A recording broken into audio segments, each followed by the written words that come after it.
for your insights. I think that it's best if we continue with the second presentation, and then we'll save the questions for the last part in the discussion. Would that be me? Exactly. Okay. Can you just confirm me that you can hear me well, or I should maybe try to move to somewhere quiet? We can hear you well, but there is a slight background noise.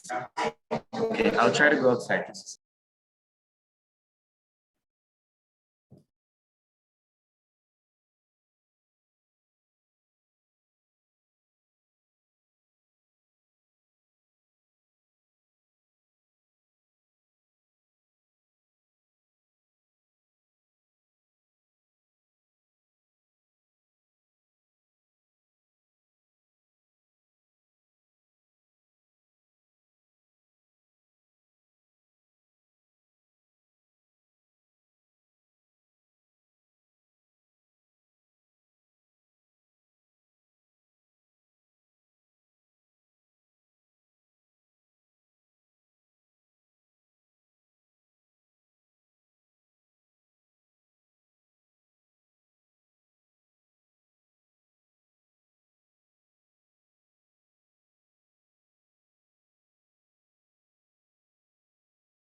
Okay, now can you hear me?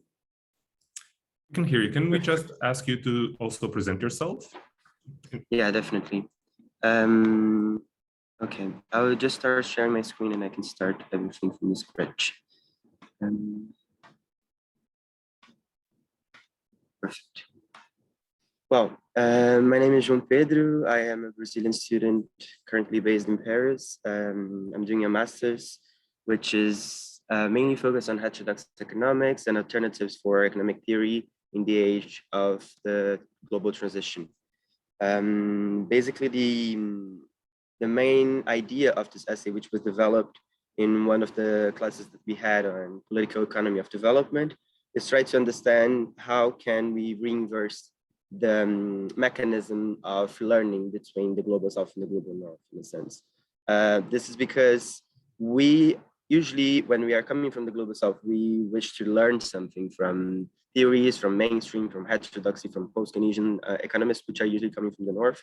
But in a sense, coming from a global south perspective, which really does have important names in pluralism, such as Celso Furtado, such as Amartya Sen in India.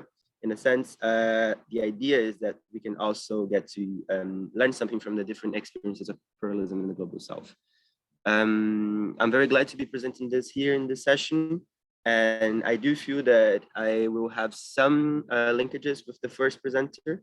So in a sense, that this presentation will be kind of like also interconnected. We can have the discussion in the questions and answers. And for this presentation, I will focus on two strains of thought which have been developed in the global south partially, but they also can actually be applied to the context of different ideas within the north. So the first of them is dependency theory with a specific focus on Latin American structuralism. And the second of them is post-colonial theory. The idea of this paper is to try to understand and articulate a decolonized structuralism. This is a step which I have not yet taken within the research, but maybe from the feedback that I had here, I can also try to understand how can I do that. Well, introduction.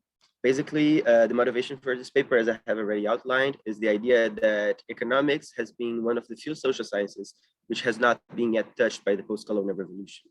In a sense, because post-colonial authors, they come from the literature studies or the development studies or even sociology, especially Edward Said, in a sense, and these authors have been quite much integrated within sociology, quite much integrated within anthropology, but not within economics. And in a sense, there is also a kind of rejection of post-colonial authors to incorporate thoughts within economics, so systematic and structural issues.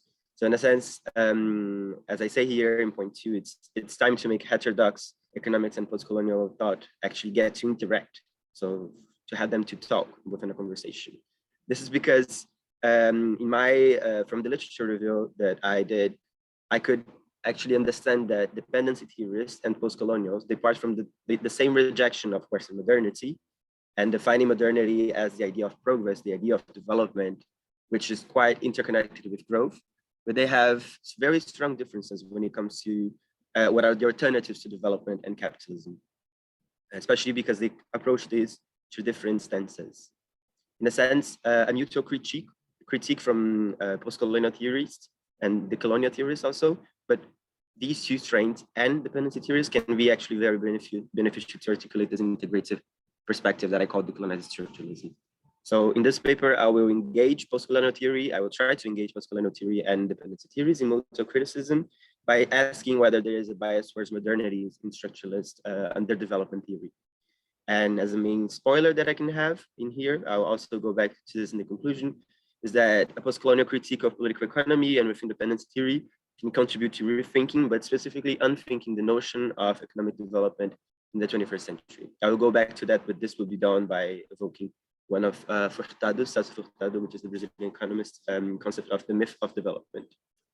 Well, in this presentation, I'll try to keep it short, maybe below 15 minutes, under 15 minutes. So this introduction has taken quite a bit. So I will just skip a little bit, like skim through the literature review and then talk a little bit on post-coloniality, dependency theory, but the main focus would be on part 4, decolonizing structuralism in the just to very quickly interrupt, we have a bit more time because I think our third panelist is not here, so you can actually take your time. Okay. Then I'll just go through everything, and if I am over 15 minutes and we don't have much time, then you can just interrupt me. Perfect. Thank you for letting me know. And then the conclusions, I'll try to also make some relationships with what has been said by the previous speaker in a sense, because this topic actually gets to interact with the necessity to decolonize the way that we think economics. And what do we mean by this and what can we do in practice? This is a methodological question, and maybe we can have that discussion in the questions and answers. First, starting with development and dependency, but the idea that there should be, within dependency theory, there is a position of the concept of development and underdevelopment. And these two things are the result of the same process of capitalism in one sense. I'll start with a brief overview of the relevance of Marxism to development studies, which sometimes can be quite hidden or quite in purpose thrown away in a sense. And this is the quote from the development studies companion from the Elgar. And the Marx view from development can be criticized from many different perspectives, as we have seen from the first day of conferences. There are different changes within ownership, and how exactly can we get to define the difference between a worker and actually a capitalist in a sense today, in which these borders are quite fluid. But in a sense, what they will argue is that Marx views, especially in terms of the class struggle and especially in terms of the surplus value, they seem extraordinarily prescient to understanding the challenges of development today. So in a sense, Marxism and Marxist thought and political economy, they are still pretty much alive. And in a sense, they also have been incorporated to other schools of thought. And one of them was dependency theory. Dependency theory has a origin, which is not necessarily from the global South. We can actually trace it back to the works of Gunther Frank and the works of the development of underdevelopment in a sense. The main theory would be that also word systems theorists, but I will focus specifically on Gunther Frank's work in here. The idea that development is and underdevelopment are quite well linked. They are the result of a historical product of past and continuing economic and other relationships between the satellite underdeveloped countries and the now developed metropolitan countries. So in a sense, the history of underdevelopment is also the history of development and vice versa. This is a topic which is quite influential within dependency theory. Of course, dependency theory, it's a very heterogeneous group of research, and it's very difficult to extract with different scholars and different strains of it. Some are more radical, some turn towards more Marxism, and some turns a little bit towards more structuralism within the Latin American school, for instance. But there is a worry to actually get into account those different relationships between the metropolitan countries and the peripheral countries. So the Latin American structuralists would actually formalize this relationship between center and periphery from the context of the terms of trade specifically. So in a sense, the way that industrial capitalism has evolved and grown and spreading from the beginning, it actually has a lot to do with the way we understand the international division of labor, the different elasticities that different kind of products have, both in terms of consumption and in production. And this kind of division of labor will actually get to reinforce a fundamental problem of the nature of the external relationships of an economy. And the problem for global South countries within this train of thought is the idea that some economies are essentially dependent, or it's grown on the nature of the development in the metropolitan countries. So in a sense, this is one of the ideas that dependency theorists from the structuralist train of thought have developed. This is very marked within Prebisch, Furtado, but also Aníbal Pinto, and including today, the research on dependency theory is quite live in a sense.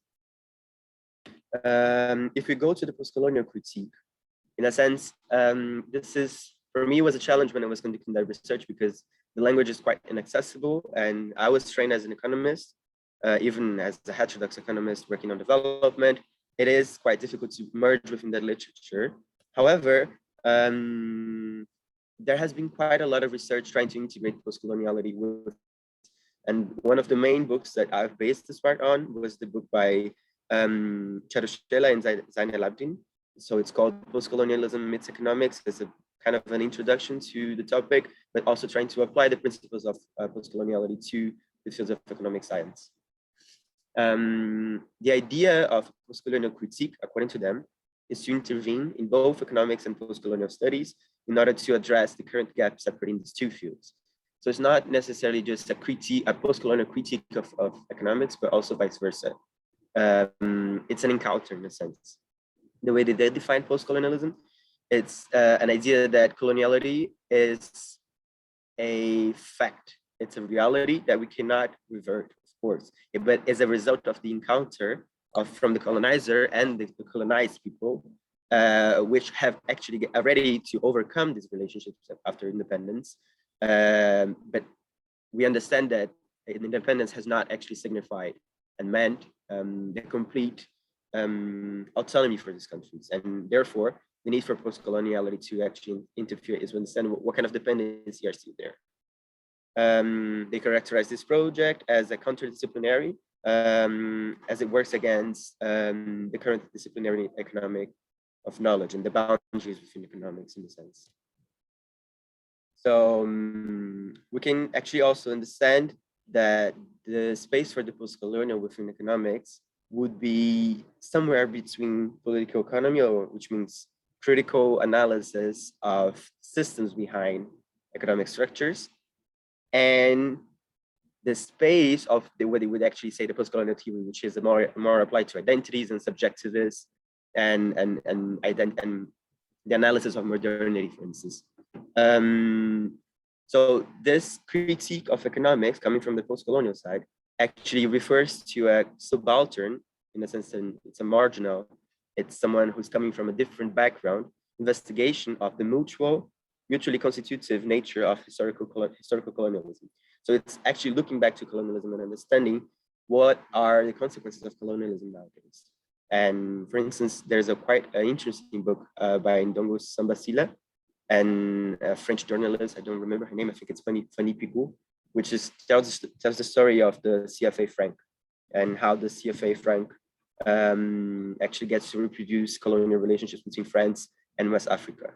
So in a sense, this is one of the illustrating mechanisms of it. And they would argue, Charuscella and Labdin, that economics can be appropriately understood as a cultural hegemony that operates within the larger epicene of modernism.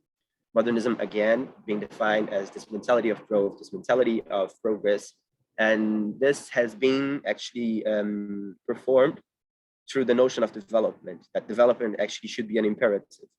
Even in the Brazilian flag, for instance, you have the main motto of the Brazilian flag is order and progress. And in a sense, this is something which, according to the authors, this mentality very much attached to growth and to development which first erases power dynamics within the national structures, also erases history, but in a sense, it erases identities, and it's kind of a homogenizing concept, which tries to really overcome any kind of struggles which are in there. So that's why the postcolonial critique is somehow in between critical studies in literature, but also political economy.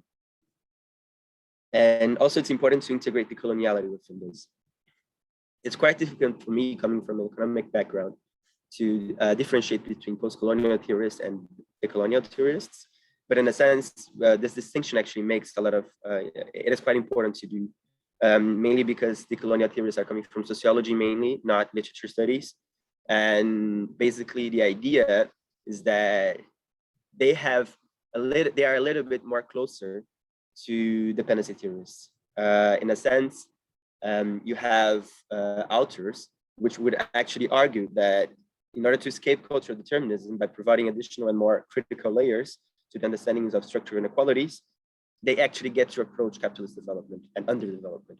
So the way that I picture this is as if post-colonial theory was coming from more literature studies field, while dependency theories come from a very economic and structural trying to way of thinking and trying to understand capitalism, and decoloniality somehow in between. So for me, the decolonial perspective actually provides an intermediate position between dependency theories and post-colonial theories within the political economy framework. And therefore, trying to link back also to the first presenter input, it is the decolonial methodology could be very beneficial to try and decolonize structuralism, also to structuralize post-coloniality in a sense. So it could work both ways. Well, I'm already 14 minutes on, but I think since we have a little bit more time, I can just talk a little bit more on the point number 4. So decolonizing structuralism. This is exactly why I feel that reversing the mechanism and the causality of thought that the North can actually get also to learn from the South. This is done in this paper, or will be done, because this is still something that I'm struggling, and therefore I really would like some feedback in a sense, if you have some ideas on how to incorporate that. But I would do that mainly to the idea of the myth of development and the need to actually unthink development from our structures. Maybe this could be done within a degrowth framework, I'm not pretty sure, but we should actually get to unthink development. And this is by interacting decoloniality and pluralism. So like the main topic of this conference is pluralism. What kind of pluralism do we want? But in a sense, the analytical apparatus of post-colonial, the theorizing and economics, like it will necessarily converge with postmodern discussions about ontology and epistemology in economics. So in a sense, we have to overcome some kind of mentalities that we are already having, in the sense that we have to grow. We have, what kind of development are we actually meaning? What do we mean by development? There is a need within this understanding, this is also from post-colonialism, it's economics, to question what are the hidden patterns which are kind of behind the idea of development. Are we understanding development as especially within structuralism, are we understanding underdevelopment as mainly an opposition of development without actually getting to think what development is? In a sense, this integration of decoloniality and pluralism makes us think that we should be very aware of the first concept if you want to build something in opposition. And that's the criticism towards structuralism. There's no definition, no specific definition concerning development in that point of time. Of course, it was this literature which was trying to understand why countries were not developed.